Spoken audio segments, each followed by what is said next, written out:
নমস্কাৰ বন্ধু বান্ধৱীৰ ছাত্ৰ ছাত্ৰীসকল, তোমালোক সকলোকে পুনৰবাৰ স্বাগতম জনাইছোঁ মোৰ ইউটিউব চেনেললৈ। আজিৰ আলোচনাৰ বিষয়টো হ'ল তোমালোকে কেনেকৈ আজমল চক্ৰৱৰ্তীৰ ছেকেণ্ড ফ্ৰেজৰ পৰীক্ষাটো দিব পাৰা বা তোমালোকে ঘৰতে বহি কেনেকৈ এপ্লাই কৰিব পাৰা। তেন্তে বলা ভিডিঅ'টো আৰম্ভ কৰোঁ। পোনপ্ৰথমে তোমালোকে কি কৰিবা, পোনপ্ৰথমে তোমালোকে যিকোনো এটা ব্ৰাউজাৰত অ'পেন কৰি লোৱা। মই ক্ৰম ব্ৰাউজাৰটো অ'পেন কৰি লওঁ। ব্ৰাউজাৰটো অ'পেন কৰাৰ পিছত তোমালোকে ইয়াত চাৰ্চ কৰিবা আজমল চক্ৰৱৰ্তী। এইবিলাকেতো তুমি জানাই, আজমল চক্ৰৱৰ্তী। আজমল চক্ৰৱৰ্তী চাৰ্চ কৰাৰ পিছত তোমালোকে ৱেবছাইটৰ ভিতৰত সোমাই যাবা।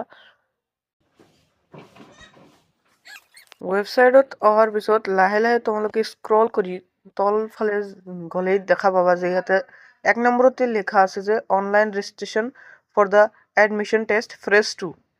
ইয়াতে তোমালোকে নিউ যে লিখা আছে নিউত ক্লিক কৰি দিবা। নিউত ক্লিক কৰাৰ পিছত তোমালোকৰ সন্মুখত এনেকুৱা এটা ফ্ৰেছ আহি যাব বা ফৰ্ম আহি যাব। এইটো তোমালোকে ফিল আপ কৰিব লাগিব। কেনেকৈ ফিল আপ কৰিবা? ওপৰততো ছেমে আছে, ছেকেণ্ডতো তোমালোকে কোনটো ক্লাছৰ কাৰণে দিব বিচাৰা। তোমালোকে এতিয়া কোন ক্লাছত আছিলা, বা ক্লাছ 9ত যদি আছিলা, 8ত যদি আছিলা 9ত কৰিব লাগিব, বা ক্লাছ 10ত যদি এতিয়া আছা তেন্তে 11ৰ কাৰণে কৰিব লাগিব। তাৰপিছত ইয়াতে চিলেক্ট কৰিব লাগিব তুমি কোনটো ফিল্ডত যাব বিচাৰা, নিট বা JEE। মই JEE চিলেক্ট কৰি লওঁ। ইয়াতে তোমালোকৰ ক্লাছ 9ত পাৰ্চেণ্ট কিমান আছিল, তোমালোকে কোনটো ইয়াৰত ক্লাছ 9 পাছ কৰিছা এইটো লিখিব লাগিব। তোমালোকে কোনটো স্কুলত ক্লাছ 9টো পঢ়িছিলা এইটো লিখিব লাগিব। তাৰপিছত ক্লাছ 10ত তোমাৰ এক্সপেক্টেড মাৰ্ক কিমান, মানে তুমি কিমান পাবা বুলি আশা কৰি আছা এইটো লিখিব লাগিব। সেশন তোমালোকে কোনটো এইটো সিলেক্ট নকৰিলে হ'ব, কাৰণ এইটো একে আছে 2025-26। বোৰ্ডত কি লিখিবা, বোৰ্ডত সকলো কেপিটেল লেটাৰত লিখিবা ASSEB, কাৰণ এতিয়া সেৱা বোৰ্ডটো তোমালোকৰ ASSEB হৈছে। তোমালোকে যদি বেলেগ বোৰ্ডৰ হৈ থাকা, যদি CBSE বোৰ্ডৰ হৈ থাকা, তোমালোকে সেইটো লিখিবা। তোমালোকে ভালদৰে চাই ল'বা। ষ্টেট তোমালোকে লিখিবা আসাম। তাৰপিছত ডিষ্ট্ৰিক্ট তোমালোকে লিখিবা, তোমালোকৰ ডিষ্ট্ৰিক্টটো লিখিবা। তোমালোকে মিডিয়াম, তোমালোকৰ কি মিডিয়াম হয় সেইটো লিখিবা। তাৰপিছত ইয়াতে আছে তুমি কোনটো আজমল চক্ৰৱৰ্তীত পঢ়িব বিচাৰা, কোনটো লোকেশ্যনত। ইয়াতে এটাই আছে, তোমালোকে এটাই কৰি দিবা। বা যদি আগতে কৰিলাহেঁতেন তেন্তে বেলেগ বেলেগ থাকিলেহেঁতেন, কিন্তু ইয়াতে এটাই আছে, এটাই চিলেক্ট কৰি ল'ব। তোমাৰ নাম ইয়াতে লিখিবা। তাৰপিছত তোমাৰ ডেট অফ বাৰ্থ ইয়াতে লিখিবা, কিমান তোমাৰ ডেট অফ বাৰ্থ। তাৰপিছত তুমি মেল নে ফিমেল সেইটো ইয়াতে টিক কৰিবা। মেল যদি হয় ফিমেল, যদি হয় ফিমেলত টিক কৰি দিবা। মেল যদি হয় মেলত টিক কৰি দিবা।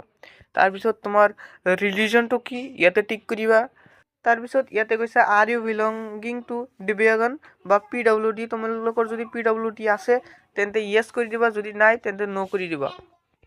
তাৰপিছত তোমালোকৰ কাষ্ট ইয়াতে কৈ আছে তোমালোকৰ কোনটো কাষ্টৰ হয় সেইটো তোমালোকে ক্লিক কৰি দিবা। তোমালোকৰ কেটেগৰীটো কি হয়, BPL নে নন BPL সেইটো টিক কৰিবা। তাৰপিছত তোমালোকৰ দেউতাকৰ নাম ইয়াতে লিখিব লাগিব। দেউতাক কি কৰে, ফাদাৰ্ছ অফ অকুপেশ্যন, যিকোনো যদি কাম কৰে সেইটো লিখি দিবা। তোমাৰ হোৱাটছএপ নম্বৰ ইয়াতে লিখিবা। তোমাৰ মাকৰ নাম ইয়াতে লিখিবা। তাৰপিছত মাকে কি কৰে সেইটো লিখিবা। তাৰপিছত ইয়াতে পুনৰ সেই মোবাইল নম্বৰটোৱে লিখিবা। তাৰপিছত ইয়াতে তোমালোকৰ ভিলেজ লিখিবা, ইয়াতে পোষ্ট অফিচ, আৰু ইয়াতে তোমালোকৰ পিন কোডটো লিখিবা। এইটো ভালদৰে কেয়াৰফুলি তোমালোকে ফিল কৰিবা। ষ্টেট তোমালোকে তোমাৰ ষ্টেট আসাম এইটো হয়, আসামে দিবা। বা তোমালোকে যদি বেলেগ ষ্টেটৰ পৰা চাই আছা, বেলেগ ষ্টেটৰ পৰা যদি চাই আছা সেইটো তোমালোকে দিব পাৰা, কিন্তু প্ৰায়ভাগে আসামৰ পৰাই হয়। তাৰপিছত তোমালোকৰ ডিষ্ট্ৰিক্টটো কি সেইটো তোমালোকে ইয়াতে চিলেক্ট কৰিবা। ইয়াৰ পিছত তোমালোকৰ আহিল যে এক্সাম চেণ্টাৰ তোমালোকে ক'ত মানে ৰাখিব বিচাৰা। ইয়াতে ষ্টেটটো আসামে থাকিব, কিন্তু ইয়াতে ডিষ্ট্ৰিক্ট তুমি কোনটো ডিষ্ট্ৰিক্টত দিব বিচাৰা সেইটো আহিব। আৰু চেণ্টাৰ তোমালোকে যেতিয়া ডিষ্ট্ৰিক্ট তোমালোকে চিলেক্ট কৰিবা তাৰপিছত তোমাৰ চেণ্টাৰ আহি যাব। যদি ডিষ্ট্ৰিক্ট ধুবুৰী দিয়া তেন্তে সেইদৰে তোমালোকৰ বেলেগ বেলেগ ডিষ্ট্ৰিক্ট দিলে তোমালোকৰ বেলেগ বেলেগ চেণ্টাৰ আহি যাব। তোমাৰ বহুতৰে এটা প্ৰব্লেম হৈ আছে, মই শুনা পাইছোঁ যে তেওঁলোকে এবাৰ দিছে ফ্ৰেজ 1, কিন্তু এতিয়া সেইটো চেণ্টাৰত দি আছে কিন্তু হোৱা নাই। লিখা আছে যে ইউ আৰ অলৰেডি ভেৰিফাইড। চ' তোমালোকে কি কৰিবা সকলো বস্তু ছেমে ফিল কৰিবা কিন্তু তোমালোকৰ যিটো চেণ্টাৰ আছে সেইটোৰ ডিষ্ট্ৰিক্টটো বেলেগ কৰি দিবা বা সেইটোৰ চেণ্টাৰটো তোমালোকে বেলেগ কৰি দিবা চেণ্টাৰ আগতে যিটো চেণ্টাৰত তোমালোকে পৰীক্ষা দিছিলা সেইটো তোমালোকে কেঞ্চেল কৰি দি নতুন চেণ্টাৰ এটাত তোমালোকে পৰীক্ষা দিবা বা নতুন চেণ্টাৰ এটা চুজ কৰিবা তো তোমালোকৰ সেই প্ৰব্লেমটো শেষ হৈ যাব তাৰপিছত তোমালোকৰ ইয়াতে কৈছে যে পাছপোৰ্ট সাইজ ফটো ইয়াতে আপলোড কৰিব লাগিব কিন্তু সেইটো ম্যাক্সিমাম সাইজ 500 কিবিতকৈ 500 কিবি হ'ব লাগিব বা 500 কিবিতকৈ কম হ'ব লাগিব আৰু ইয়াতে আছে তোমাৰ সিগনেচাৰ এটা লাগিব সেইটো তোমালোকৰ 500 কিবিতকৈ কম হ'ব লাগিব তোমালোকে এইটো কেনেকৈ পাব পাৰা 500 কিবিতকৈ কম তোমালোকে যিকোনো এটা ইমেজ কম্প্ৰেছৰত যাবা যাই পিনে তোমালোকে হিটোত দেখা পাবা যে ইমেজ সাইজ তলত লিখা আছে ইমেজ সাইজ তোমালোকে